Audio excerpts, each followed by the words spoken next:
दा ओंखायनो बै माबा मोना नैबे आब'मोना आंखौ इउपिपिनि मिथिङाव लाबोनो नागिरला आरोखि फैलाखौ लाबोबा बदनाम जायोहाय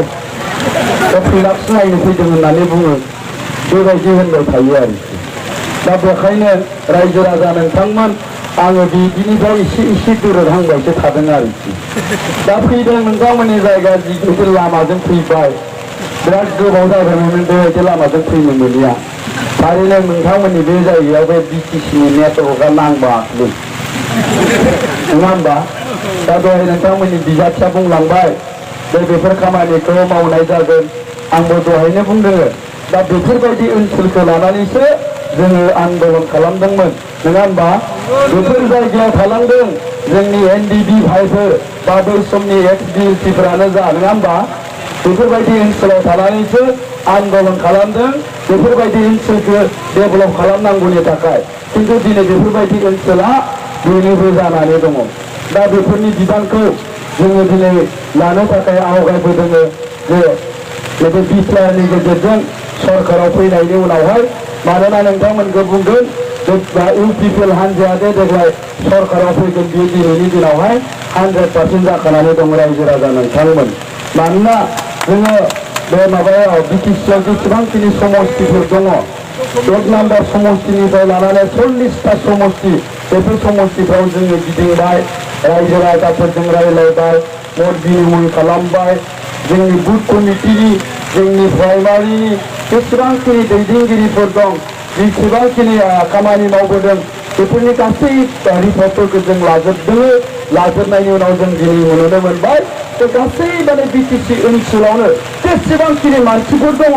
नट अनलि बर'फोरखौ दोननानैबो जेसेबांखिनि जाथि जनगोष्ठीफोर दं दिनै बे सोलायनायनि खोथाखौ सिन्था खालामदों परिबर्तननि खोथाखौ सिन्था खालामदों आरो परिबर्तननि खोथा बुङोब्लाथाय दिनैनि दिनावहाय बिटिएफनि बिकल्पआनो जाहैबाय इउपिपिएल मानोना जों बिजेपिनि भट होआ आरो बिजेपिआ मालाबाबो सरकाराव फैया जों कंग्रेसनो भट होआ मानोना कंग्रेसआबो सरकाराव फैया जिएसपि बर'नोबो गुबुन जाथिया दिनैनि दिनावहाय भट होलिया मानोना बिथांमोना सरकाराव फैया आरो बर'नि राजनितिकआ दिनै बिटिसि ओनसोलाव सोलिलिया दा बेखायनो गुबुन गुबुन जाथि जनगोष्ठीनि मानसिफ्राबो सिन्था खालामदों जे परिबर्तननि खोथा बुङोब्ला परिबर्तन जुदि लाबोनो गोनांब्ला जोंहा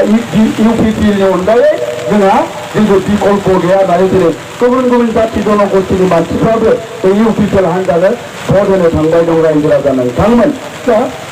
दा बेखायनो जोङो दिनैनि दिनाव बुंनो हायो बे इउपिपिएलआ 27टानिफ्राय 30टा समस्तियाव देरहानानै सरकार खुंनो थांबाय दं रायजो राजा नोंथांमोन बेयो दिनैनि दिनावहाय रोखा जाबाय दा बेखायनो रायजो राजा नोंथांमोनखौ जोङो खावलायनो नागिरदों दा जोंहा गोनो गोथो जाबाय थानो गोनां खोथा गैया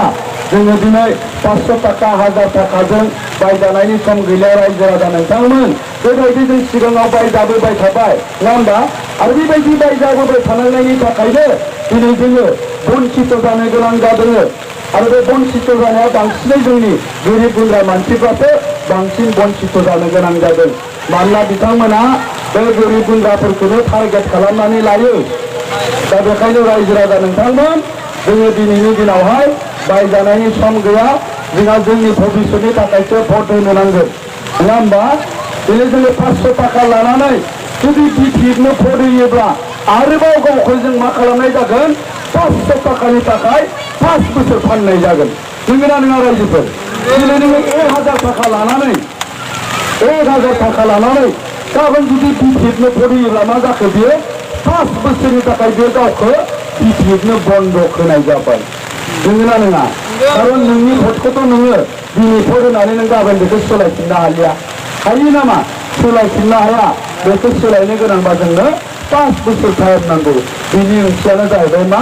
जोङो गावखौ 500 थाखा 1000 थाखायाव फाननाय जागोन दा बेखायनो राजा नोंथांमोन बेफोर साननायफोरखौ नोंथांमोना दिनैनि दिनाव गारनांसिगोन जोङो जोंनि भबिष्यत गथ' गथायनि भबिष्यत जोंनि बे ओनसोलनि भबिष्यतनि थाखाय भट होनो नांगोन नङा होमबा दिनै जों सिन्था खालामदों जों दहायनो बुंबाय दङ जे जोङो दिनै सिन्था खालामदों जायफोर ओनसोला आन्दलनाव गोग्लैनो गोनां जादों आन्दलनाव बिराद खस्थ' मोननो गोनां जादों दुखु दाहा सहायनो गोनां जादों बैफोर ओनसोलखौ जों देग्लाय गिबियै बिनि डेभेलपमेन्टनि खामानिखौ मावफुंनांगौनि दायित्वखौ लानो नागिरदों रायजो राजा नोंथांमोन। दा बेखायनो नोंथांमोना बयबो दिनैनि दिनावहाय बिनि थाखाय जोंखौ हेफाजाब होनांगोन आरो UPPL हान्जानो भट होनो नांगोन। दा बेखायनो नोंथांमोनखौ खावलायदों गोलाव बिबुंथि लाखिला उनाव फैबावसिगोन बोथोरा जोबोद गाज्रि। जोबथारनायाव नोंथांमोनखौ बयखौबो खावलायगोन जुदि सायख'थि सफैयोब्ला जाहाथे नोंथांमोना रावबो गोनो गोथो जायाबालासिनो गुबुन सावगारियाव भट होआ जेन नोंथांमोना नोंथांमोननि बे बेसेन गोसा भटखौ ट्रेक्टरनि सावगारियाव होनानै जोंहा नोंथांमोननि बिजाथि बिथां निर्मल बसुमतारी सार दङ। दा बिथांनि समष्टिनिबो रायजो राजाफोर दङ बेयाव आरो रन्जित बसुमतारी एबा बिआर फेरेंगा दा बिथांनि समष्टिनिबो रायजो राजा दङनो। दा जायखिजाया ट्रेक्टरनि सावगारियाव भट होयोब्लानो बे जोंनि UPPL हान्जानि बिजाथिफोरनो भट होनाय जागोन। दा बेखायनो नोंथांमोनखौ बयखौबो ट्रेक्टरनि सावगारियाव भट होनो खावलायनानै आंनि बिबुंथिखौ बेखिनियाव फोजोबबाय। गोजोन्थों, खुलुमबाय, थेंक इउ।